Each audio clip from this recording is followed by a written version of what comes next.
Students, आप सभी का स्वागत है आपके अपने यूट्यूब चैनल केमिकल सॉल्यूशन पर। जैसे कि अपनी नई मुहिम के तहत अपने जो अभी जनरल साइंस के टॉपिक पढ़ना स्टार्ट किया है। पहला टॉपिक हमने कार्बन और उनके यौगिक किया था और आज उसी टॉपिक को अपने आगे बढ़ाते हैं। टॉपिक को आगे बढ़ाने से पहले यदि आपने अभी तक हमारे यूट्यूब चैनल को सब्सक्राइब नहीं किया है तो please like share and subscribe my YouTube channel, ताकि नई जो आने वाली वीडियोस हैं वो आप प्राप्त कर सकें और सभी उसका जो है फ़ायदा ले सकें। तो आज अपने पढ़ते हैं कार्बन के अपर रूप, एलोट्रॉप्स ऑफ कार्बन, कार्बन के अपर रूप।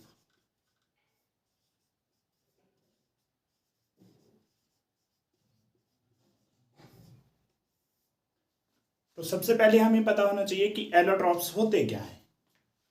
एलोट्रॉप जो वर्ड है एक ग्रीक वर्ड है। इट मीन्स एलोस और ट्रोपस, दो वर्ड से मिलके बना हुआ है, एलोस और ट्रोपस। एलोस मीन्स होता है अदर, मीन्स अन्य, और ट्रॉप्स मीन्स फॉर्म होती है। तो किसी भी तत्व के अंदर उपस्थित वे गुण जो भौतिक गुण तो एक जैसे दर्शाते हैं, परंतु उनके जो रासायनिक गुण हैं या उनकी जो संरचना है वो कैसी होगी, भिन्न भिन्न प्रकार की होती है। ऐसे जो गुण हैं वो आप क्या कहलाते हैं, अपर रूपता कहलाती है। ये वाले जो गुण होंगे जिसके अंदर उपस्थित होंगे वे अपर रूपता कहलाती है। और तत्व आपस के अंदर क्या कहलाते हैं, विभिन्न जो फॉर्म होंगी उसकी अदर फॉर्म जो होंगी वो क्या कहलाएंगे, उनकी अपर रूप कहलाते हैं। तो आज अपने बात करेंगे कार्बन के अपर रूप। तो कार्बन के हमारे जो अपर रूप हैं वो तीन प्रकार के उपस्थित रहते हैं। पहला रहता है हीरा या डायमंड, दूसरा रहता है आपका ग्रेफाइट, और तीसरा रहता है आपका फ्लोरीन। तीनों ही बहुत ही इंपॉर्टेंट हैं और कई बार क्वेश्चन आपसे डायरेक्ट पूछ लिया जाता है, निम्न में से कौन सा जो है कार्बन का अपर रूप नहीं है, या वो पूछ लेता है कि कौन सा अपर रूप है। दोनों में से यदि पूछा गया है वाला ऑप्शन पूछा गया, अर्थात कौन सा अपर रूप है, तो इन तीनों में से जो भी ऑप्शन में दिया हो वो आपसे पूछा आप उसको सही कर सकते हैं। अदरवाइज आपसे पूछा जाए कि निम्न में से कौन सा इसका अपर रूप नहीं है, तो ये तीन ऑप्शन दिया हो, चौथा कोई भी ऑप्शन आपको दिया होगा वो आपका ठीक हो जाएगा। तो देखते हैं इनको अलग अलग इसके बारे में अपनी जानकारी प्राप्त करते हैं। सबसे पहला है आपका डायमंड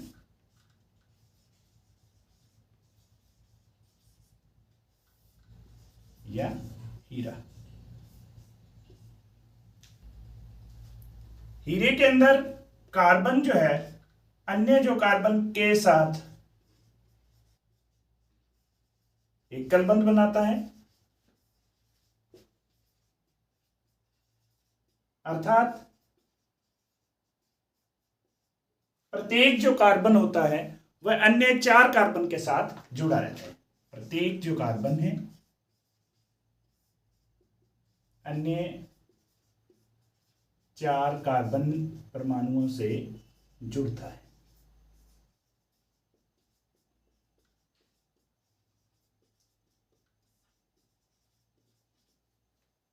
यदि इसके अंदर बात की जाए संकरण की, तो संकरण या हाइब्रिडेशन जो है वो आपका रहता है sp3 संकरण इसके अंदर पाया जाता है। और इसकी जो त्रिविमीय स्थिति होती है, त्रिविमीय जो संरचना होती है,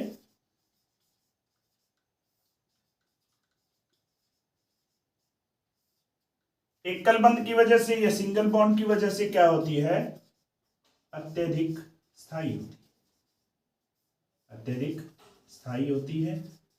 इसी कारण हीरा जो है वो अधिक कठोर होता है।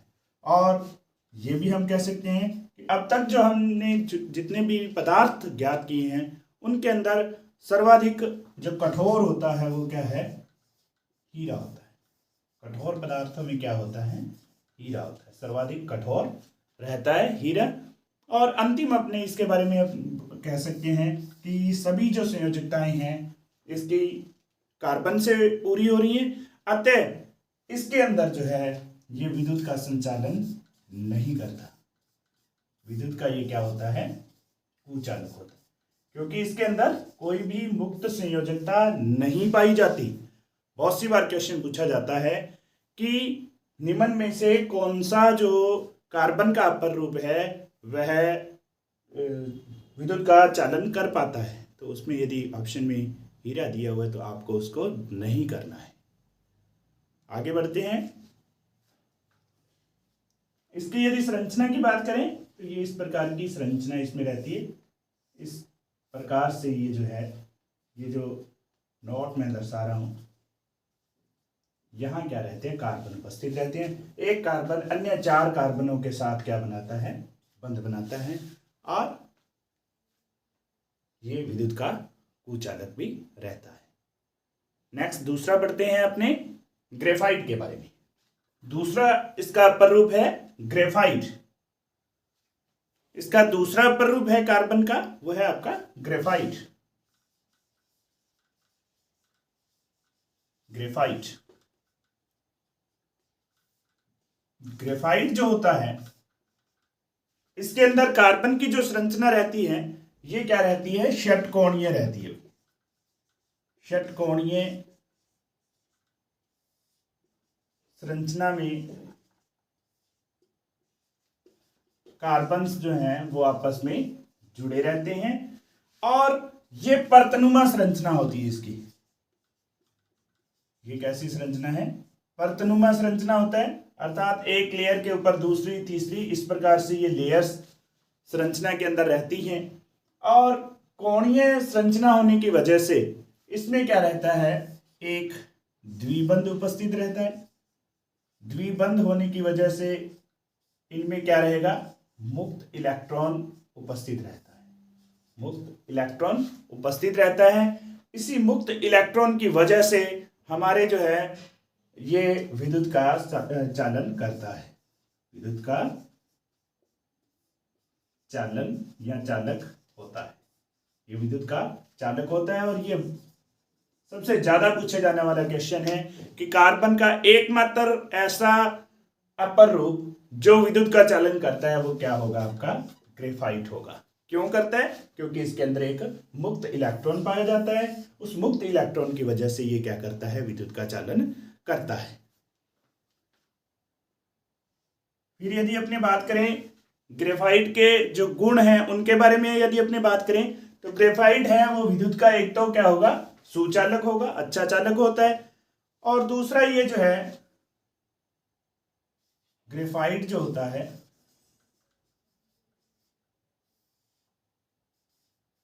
चिकना होता है,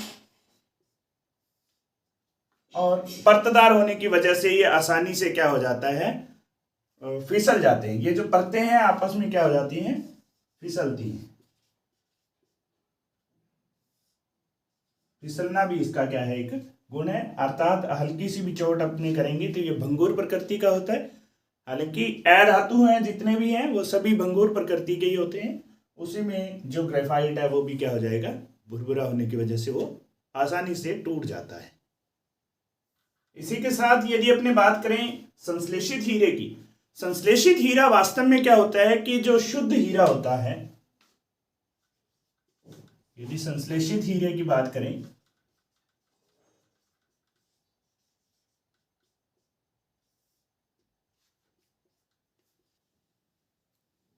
संश्लेषित हीरा जो होता है उसके अंदर जो शुद्ध कार्बन होता है,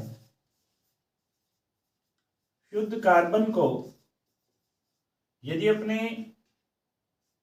उच्च दाब व ताप पर यदि इसको उपचारित करें तो ये किस में कन्वर्ट हो जाता है? संश्लेषित हीरे के अंदर ये बदल जाता है। यहां ये ध्यान रखने की आवश्यकता है कि जो वास्तविक हीरा होता है, जो शुद्ध हीरा होता है, उसके अंदर उसकी जो साइज है वो क्या होती है, बड़ी होती है। आकार, जो शुद्ध हीरे का आकार होगा वो बड़ा होता है, जबकि संश्लेषित हीरा जो है उसका आकार क्या रहता है, छोटा रहता है। इसी से इसकी पहचान की जाती है। अन्यथा जो संश्लेषित हीरा है और प्योर डायमंड है, दोनों के अंदर अपनी विभेद नहीं कर पाते। केवल इसके आकार से संश्लेषित जो हीरा होगा वो कैसा होगा, छोटे आकार का होगा। और उसको प्राप्त करने के लिए हमें करना क्या होगा, जो शुद्ध कार्बन होगा उसको अपने उच्च ताप और दाब पर हम क्या करेंगे, उपचारित करेंगे, तो हमें क्या प्राप्त हो जाएगा, संश्लेषित हीरा प्राप्त हो जाता है। अंतिम हमारा जो रह गया वो है फुलरीन।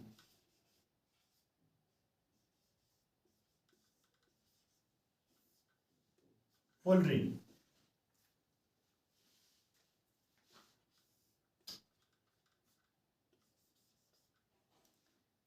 फुलरिंग जो है वो भी कार्बन का एक क्या है, अपर रूप है। और इसकी जब पहचान की गई तो वह क्या की गई, C60 के रूप में। अर्थात इसके अंदर कार्बन के जो नंबर ऑफ कार्बन एटम्स थे वो कितने थे, 60 कार्बन उपस्थित थे। इसलिए C60 की सबसे पहले जो है वो पहचान की गई। और इसकी जो आकृति है वह कैसी रहती है, फुटबॉल जैसी रहती है। अर्थात गोल आकृति इसकी रहती है, जिसके अंदर कुछ पंचकोणीय और कुछ षटकोणीय जो है रिंग या अपने कह दे बल्ले उपस्थित रहती हैं। इसकी जो खोज की गई सबसे पहले वह की गई बकमिंस्टर फुलरीन ने की थी। इसीलिए C60 जो है उसको बक्की बॉल के नाम से भी जाना जाता है। बकमिंस्टर फुलरीन के नाम से ही इसको बक्की बॉल कहा जाता है। तो ये थे आपके तीनों जो अपर रूप के बारे में हमने पढ़ा। अब हम कुछ कार्बन के रोचक तथ्यों के बारे में पढ़ते हैं, जहां से भी आपके क्वेश्चन पूछे जाते हैं। आपके हैं रोचक तथ्य। कार्बन के बारे में अपने रोचक तथ्यों को पढ़ते हैं। सबसे पहली बात आती है, हीरा जो होता है किम्बरलाइट पत्थर जो है उससे प्राप्त किया जाता है। हीरे को किम्बरलाइट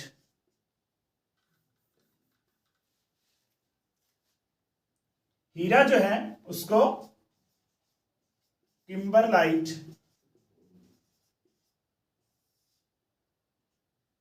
पत्थर से प्राप्त किया जाता है। दूसरा जो रहता है, हीरे की सबसे बड़ी खान, हीरे की सबसे बड़ी खान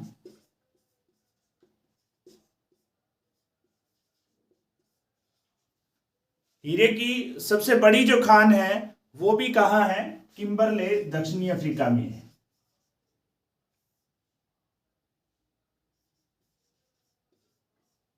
साउथ अफ्रीका के अंदर है। हीरे की सबसे बड़ी जो खान है वो किम्बरले साउथ अफ्रीका के अंदर उपस्थित है।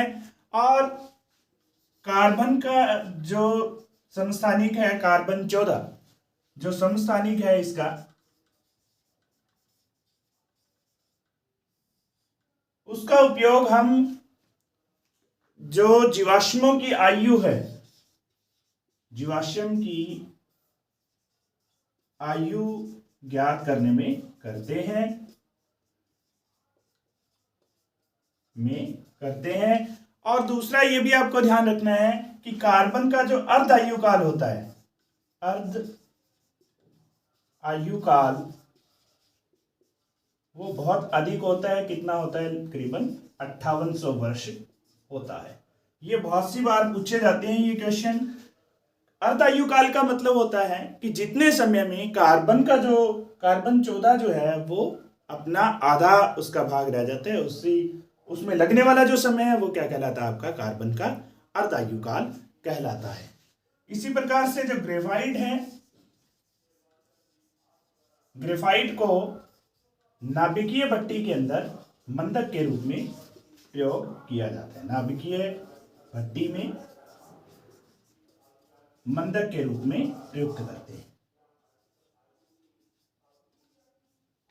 के रूप में प्रयुक्त किया जाता है।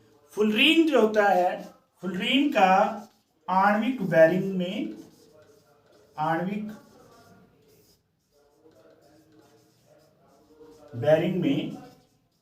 प्रयुक्त होता है फ्लोरीन। जो फुलरीन है वो कहाँ प्रयुक्त होता है? आपका आणविक बैरिंग के अंदर। और कोक को धुआं रहित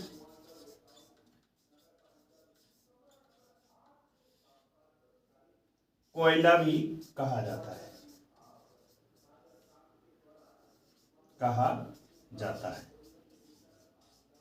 धुआं रहित कोयला भी कहा जाता है।